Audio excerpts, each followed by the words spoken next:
we will refrain ourselves from questioning anything as we are running short of time. So moving ahead with the next one, Dr. Biswajit Mondal, ICAR National Rice Research Institute, Enhancing Livelihoods Through Module-Based Interventions in Farmer First Program, Impact of 7 Years Journey. That's his topic.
Good evening to all.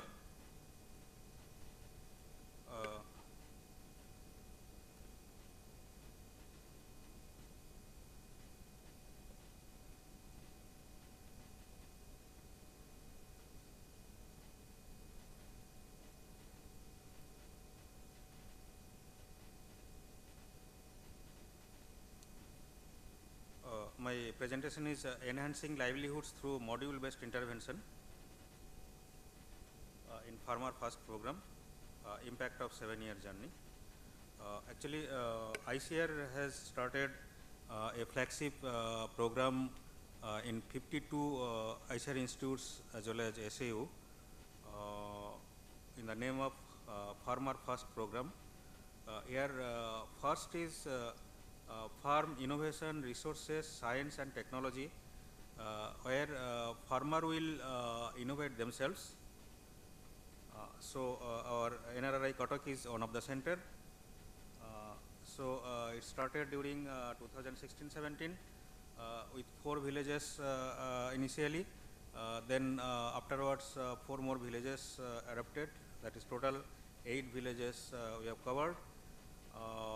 And the area is on Salipur block of Cuttack district, which is situated in the delta of 2 rivers. Total area is net cultivated. Total area is around 1800 hectare. Net cultivated area is 1000 hectare around, and mean rainfall is around 1400 mm. Where major occupation is farming only, that is agriculture and livestock.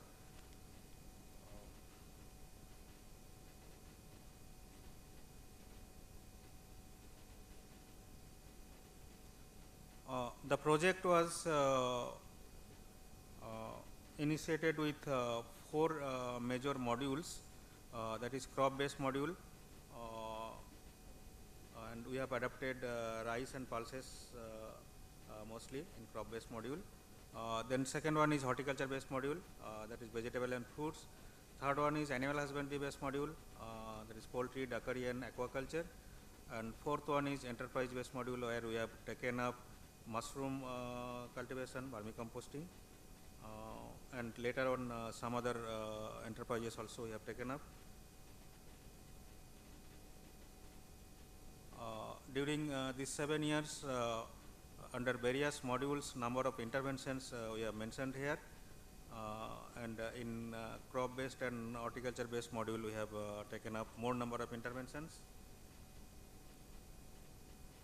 Under crop based module, mostly we have given that improved varieties of recently released varieties of our institutes for demonstration. Then apart from varieties, we have given different other interventions like other package of practices like transplanting of young seedlings, then line transplanting, then integrated weed management, then integrated pest management, integrated nutrient management, likewise. And here we have shown result of only 1 year, where we can see that average yield in different interventions, how it has been increased. Then we have demonstrated other improved practices also, like seed treatment with various bioagents. These are few practices. Then we have adapted drone technology for pesticide application. Under horticulture based module, we have demonstrated high yielding variety of vegetables, then mulching techniques, then we have provided agro shade nets for protective vegetable cultivation, then that adoption of these practices increased the income of vegetable farmers up to 45%. These are the different vegetables, different varieties. Yield advantage after adoption of this, improved varieties, it was found more than 70% for all the vegetables. And we have calculated the economic ordinance of improved varieties, and it was found that the benefit surpassed about 3 times over cost.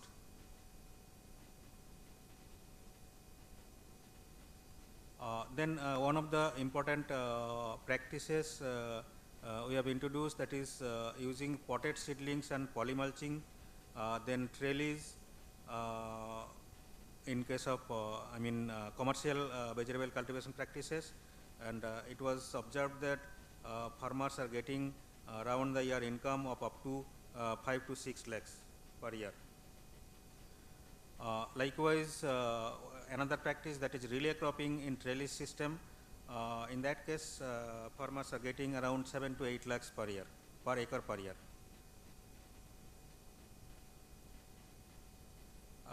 And one assessment was made in comparison to pre-farmer first program, and it was found that benefit cost ratio during pre-period was 2.48, and after the intervention it increased to 3.42. Under animal husbandry based module, emphasis was given to balanced feeding of dairy animals and introduction of that poultry breeds, that is Banaraja, Rhode Island Red, and Karaknath, and demonstration of mineral supplementation in case of cow, goat, and poultry. And they have accepted, farmers accepted poultry over Dakari and Banaraja breeds over Rhode Island Red. And benefit cost ratio was calculated to be 3.72 in case of backyard poultry intervention. Under enterprise based module, that is mushroom cultivation, was demonstrated for 34 farmers, and vermicomposting for 30 farmers. And when we have calculated its economic benefits, we found that around 2.23 benefit cost ratio in case of cultivation of mushroom, and in case of vermicompost production, by considering three cycles per annum with 6 beds, benefit cost ratio was 2.45 with net returns of around 1,36,000. Various training, demonstration and technical backstopping was done for commercial mushroom cultivation. Then under enterprise-based module, another intervention, that is beekeeping, was done for 20 farmers. There are few groups and we have given body making machine to such group and they are producing body and selling to local market, and they have earned net return of rupees 15,000 per month with a benefit cost ratio of 1.5. One mushroom production unit was developed at our institute. Here few indicators we have shown that how much percent of that indicators increased over pre-project period. In case of paddy yield, increment was 37.5%. Then in case of horticulture, it is 38.72%. Animal husbandry, it is 100%, and enterprise, it is 100%. And we have assessed also with the perspective of doubling farmers' income, and we could find that in case of high yielding varieties, rice, then rice and pulses, vegetables, poultry and fisheries, income was increased more than double. So we have listed here some of the measurable outputs. So around 1,000 farmers from 8 villages got benefited from this program. 11 high yielding varieties paddy replaced the earlier grown varieties in the villages. Then farmers are growing vegetables through commercial scale by using relay cropping as well as trellis system, and earning around 6 to 7 lakhs per acre per year. Then 15 young entrepreneurs, they have incubated and promoted in mass production of mushroom and they are selling it. Few farmers, they are growing fish fingerlings. 2 women groups, they are making bori and realizing gross returns of about 30% over total cost, and a mushroom spawn production unit developed at ICAR-NRRI Cuttack.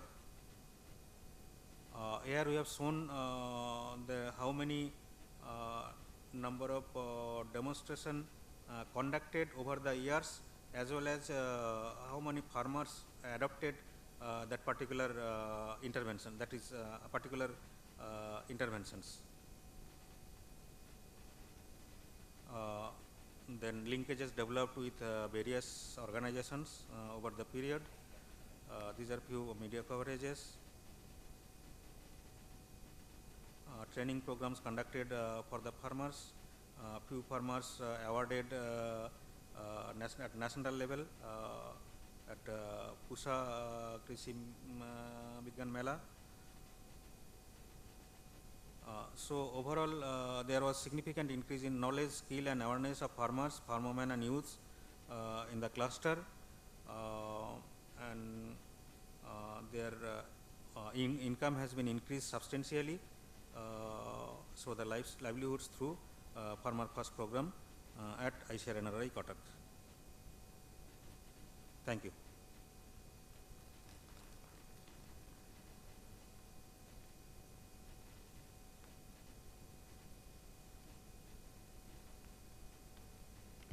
Thank you very much, sir, for the excellent presentation. Any queries, anyone?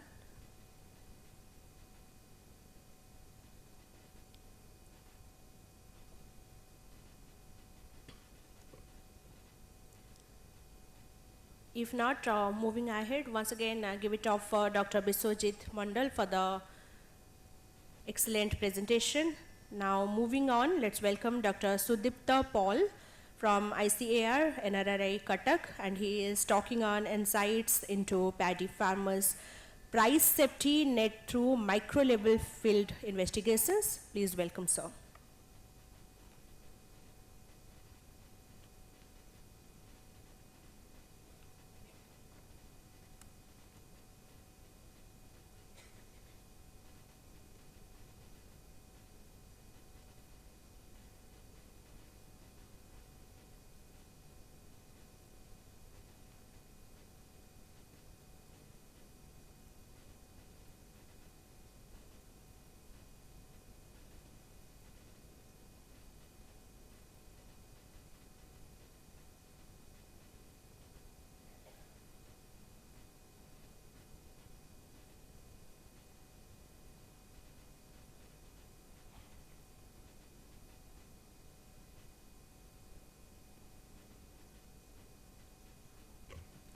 Good evening, everyone. So, I'm here to talk on insights into paddy farmers' price safety net through micro-level field investigations. And here, I'll take the example of minimum support price, the government policy of India. So, as we all know that MSP has been long serving as a very important price safety net policy, not only for rice, but also for other crops. At least 22 crops are covered under this price policy. But it has also provoked debates time and again. It says that price policies, particularly this minimum support price policy, has propelled crop specialization at the expense of crop diversification, and it has promoted rice and wheat at the cost of oilseeds and pulses. Secondly, it is often told that minimum support price policy has an indirect bearing on the environment in terms of, first of all, crop residue burning, and secondly, the depletion of groundwater level. Having said that, it cannot be overlooked or undermined that the fact that MSP has been instrumental in serving the smallholder farmers through the years.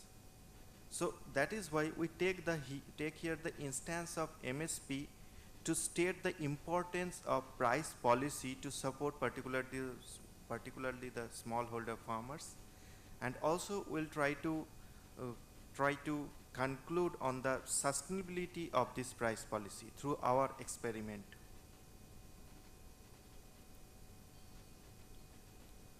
We had two objectives. First, to identify the factors of access to and availing MSP, and second one was to evaluate the impact of MSP on paddy cultivation at the micro level. So we conducted this study in 6 states of India: Chhattisgarh, Maharashtra, Odisha, Madhya Pradesh, Jharkhand and Bihar, and all these states are major paddy procuring states as far as the central pool for paddy procurement, the Kharif marketing season, is concerned. So household level, secondary data, disaggregated level, at the disaggregated level were generated through personal interviews and household surveys using a pre-tested semi-structured interview schedule. And although we followed the randomized selection procedure, but our initial screening suggested that the control and the treatment, here by means of treatment we mean the farmers or the households who availed MSP, and by means of control we mean the farmers or households who did not or could not avail or did not decide to avail the benefits of MSP. So when we compared these two groups, we found that there are differences at least in 4 parameters, 4 baseline covariates, which prompted us to go for first setting up statistical equivalence between these two groups, because unless and until we establish statistical equivalence between the control and the treatment group, our conclusion will be misleading. So in physical or biological or other sorts of studies, getting or achieving such sorts of control is easier compared to such social studies. So that is why one of the prominent and most popularly used techniques, which is called the propensity score matching technique, which was proposed by Rosenbaum and Rubin. That technique we used to set up first the statistical equivalence between the MSP and non-MSP farmers as far as their baseline covariates are concerned. Then to reach the second objective, we use the analytical hierarchical procedure, and our results suggest that we found some interesting results. That is, we found that multiple sources of income, farmers who are having multiple sources of income are more likely to go for MSP or to go for disposing their paddy crop through MSP in the APMC market mandis. So why is it so? It may be due to the fact that multiple sources of income also increases the cosmopoliteness and multiple sources for information of the farmers. And as we know, that various other studies have also informed earlier that multiple sources of information has a direct correlation with availing MSP. We thought that it may not be individual, at the individual level these decisions may not be taken. It may be at least a neighborhood or community based decisions. That is why we also went for focus group discussion followed by an AHP based analysis, and we found that convenience of disposal, lack of awareness about MSP, and dissatisfaction with the amount of MSP offered, these three factors are the topmost three important factors which determine whether a farmer will avail the benefits of MSP or not. So these findings are in concordance with the very famous Santa Kamar committee report, which suggests that only 6% of the farmers in India can avail the benefits of MSP. And secondly, it also is in concordance with some earlier reports like Aditya et al. And some famous reports are there which also suggests that yes, farmers, only 1/4 of the total farmers in India are aware about something called MSP exists. Only 1/4. That means 25% of the farmers. And as far as paddy crop is concerned, for common grade paddy, farmers receive an MSP of rupees 2,183 a quintal, and for the grade A paddy they get 2,203 rupees. So you can also understand that whether this amount is sufficient as a support price. So our finding that dissatisfaction with the amount of MSP offered may be occupying one of the topmost three places. That is why. So coming to the impact of MSP, we find that as we selected 6 different parameters: average selling price, that is price realization, then average volume of marketed surplus, percent marketed surplus, acreage under paddy crop, and average rice yield and varietal diversity. And in terms of all these 6 parameters, compared to the non-MSP farmers, the MSP farmers had a better result. So, as for the first indicator, as you can see, the price realization, the MSP farmers get at least 545 rupees more than the non-MSP farmers. That is our estimate.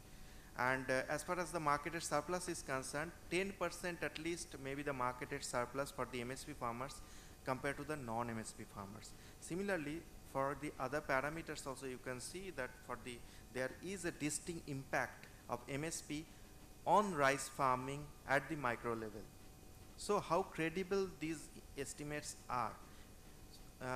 It is credible in the sense that we satisfied the criteria of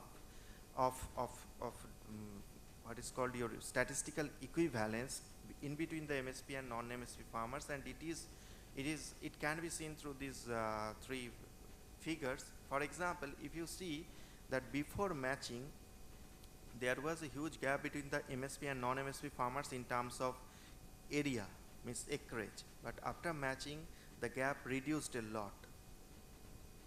So this way, for the other matching variables also we could establish this statistical equivalence, and this is clear from these 3 figures. So finally, to conclude, we must say that paddy cultivation at the micro level, MSP has a very positive impact. Although the benefits are not uniformly distributed across the states, only few states are getting, the surplus states mostly are getting better benefit from MSP. And finally, seeing the importance of paddy in a country like India, it must be said that significant amount of more care should be taken while declaring MSP in paddy. With that, I conclude. Thank you very much.